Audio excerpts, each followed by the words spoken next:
I have a problem. I've got a Jeep Grand Cherokee. It's a 2000 model, and it has extremely faded bumpers. As you can see, there's the faded bumpers, all faded out. You know, the paint is still in good shape, and the bumpers are just completely all faded out. So what I'm gonna do is try to make them look new again. Here's what a friend of mine did. A friend of mine spent a couple $100 on some spray. He went through the hassle of taking the bumpers off, and then he sprayed his bumpers and put them back on. That worked for a very short amount of time, but it didn't work for very long. It only lasted a couple years. And then he was at the point where he had to do it again. I'm going to show you a little trick to where you don't have to do that, where you can just do this one time and it'll last for another 20 years. Okay, or at least another 10 years without the sun fading out, and depending on if you keep the car shaded or not. So here we go. As you can see, this is a completely faded out piece of the bumper, and I'm going to do the whole thing. I'm going to go slow. You can go fast, but I'm going to go slow just to show you. All you have to do is you just take some type of butane device. You can get them at Harbor Freight for about $10. This one costs $5 at Home Depot, but you can get them at Harbor Freight where they stay lit. But I'm just going to show you as a quick demonstration what to do to make your bumpers look right. The top finish coat basically is just all dried out and burned off by the sun. So all you do is just take a butane device, and you don't have to worry, you don't have to be real careful or anything. And I'm going slow just to show you. And this way you don't have to take the bumper off. But it'll take you a little bit of time, but a lot less time than taking the bumpers off and spraying it. But as you can see, wait, there's a little spot. I've got to get a new device. All right, as you can see, the little spot I didn't do. And again, this works. It works much faster than I'm doing it. But that's how you do it. And then when you're done, it looks new again. It's amazing. So I'm going to be doing the whole bumper and saving probably a couple $100 and a lot of time and a lot of effort of having to not take the bumper off. It'll look completely new again, and it feels new. It actually feels new again. This is really rough, and so what it does is it burns like the top layer, and it remelts it back into its original condition, how it was from the factory. So there you go. I hope that helps you.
So as you can see, it actually works on the black part of the bumper. It works on the light part of the bumper. It works on everything. If you take a spot, it's getting darker out now, so it's hard to see.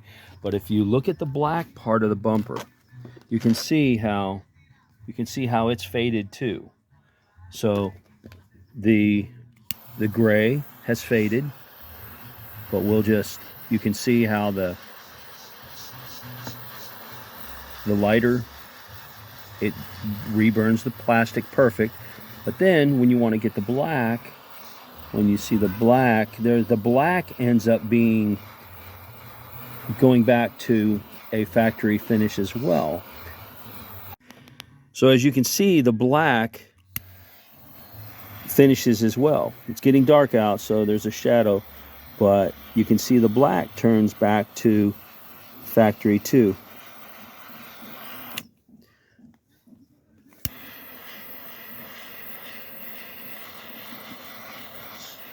It starts to look just like it did from the factory.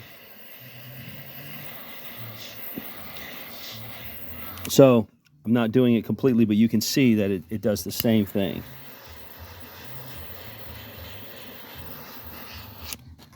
You can see how much different the black is too.